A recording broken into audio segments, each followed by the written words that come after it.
Oh, okay. I'm fixing the lighting right now. Your hair looks good with this Thank you. setting. Okay. Let's do it. Can you move your hair back? Because then if it brushes my Yeah, crown, you're I don't fine. want you to sound weird. What's your name? Sorry. Mia Lerner. Where are you from? I'm from Greensboro.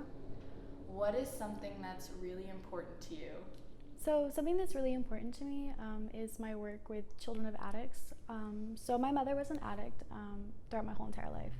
And when I was about 14, I remember thinking that I wanted there to be an easier way for her to come back into my life, like a way that I could become more acclimated with her, because she really wasn't in my life because of her addiction.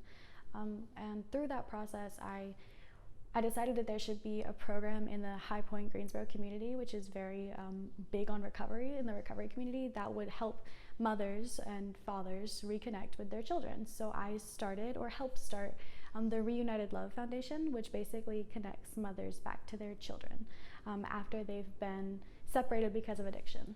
Is there any one experience from your work with that charity that like stuck out to you? One person, one kid, anything like that? Definitely something that stuck out to me is when me and my sister, we both went to Reunited Love and got to tell our story to the children that were there.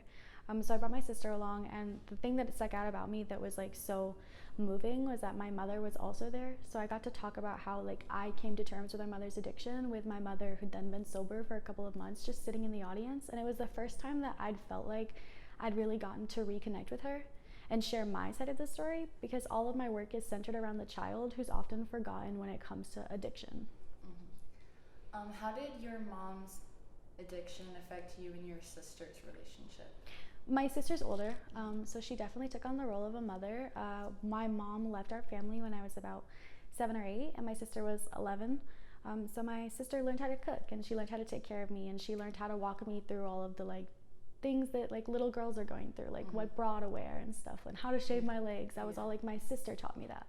So definitely like I have such a bond with her, because not only is she like a sister, she's also my best friend and my mentor, and like my mom when I didn't have one.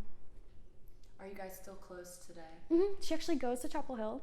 She's a senior here, and I go over to her apartment all the time and eat dinner with her, and she meets me for lunch, and I swipe her into Lenore because she doesn't have a meal plan. And like she gives me advice on what professors to take, and like she's still taking care of me to this day. Does your work with the charity affect you in your involvement here at UNC? Have you tried to continue your work in any way? So I haven't really been involved back home as much as I want to be, but I want to get something started here because there really isn't an outlet for the children in this area that are addicts. And so I think taking what I've done and just like trying to bring it to the Triangle would be something really beneficial, because there's addiction everywhere, not just in High Point and Greensboro. There's addiction here.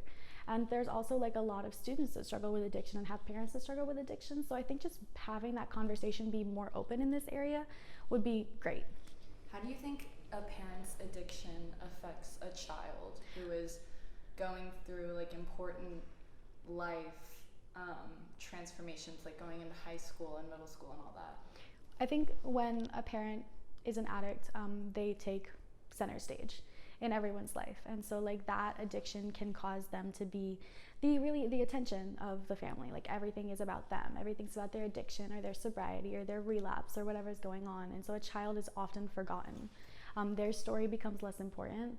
So I remember when I was a kid, it'd be like I would have exciting things that I wanted to talk about or things I needed help with, but like I couldn't get that because everyone was so focused on what was happening with my mother. So it's like what I want to do is make sure that forgotten story isn't as forgotten as it used to be. Do you think that children whose parents struggle with addiction are more likely to struggle with addiction?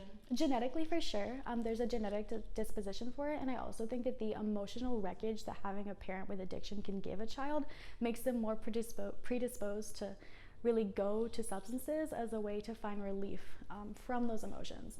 But at the same way, if you grow up in a recovery community, now you're informed about like the signs for addiction. So like I feel like I'm less disposed because I know what to look for. If you could go back in time and change anything about the way that you grew up, would you or would you not? I wouldn't, because even though like the situation with my mom was very difficult, and like I grew up without a mother for the majority of my life, that gave me so much understanding of like what it is to be an independent woman and like what it is to like grow from the ashes. Like I love my mother more than anything in the world. I think she's the strongest woman I know, and like I think my relationship with her is so much stronger than most mother and daughters. I tell her everything, and she tells me everything, and like she's my best friend. And I think like if it weren't for her struggle, I wouldn't respect her as much, because like I see how hard she's worked just to come back to me. If you could tell your mother anything and have her like fully understand and internalize it, what would you want her to know? I would want her to know that I've forgiven her, because she blames herself so much for leaving, and she can't understand how she could have done something like that. And she still beats herself up about everything she did, but I've forgiven her so completely, and I would just want her to know that I've forgiven her.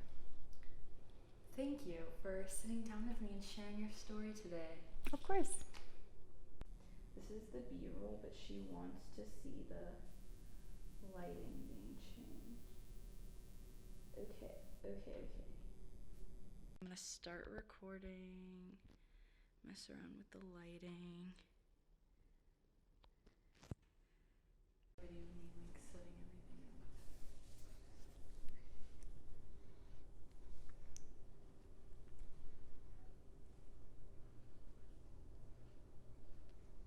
Okay.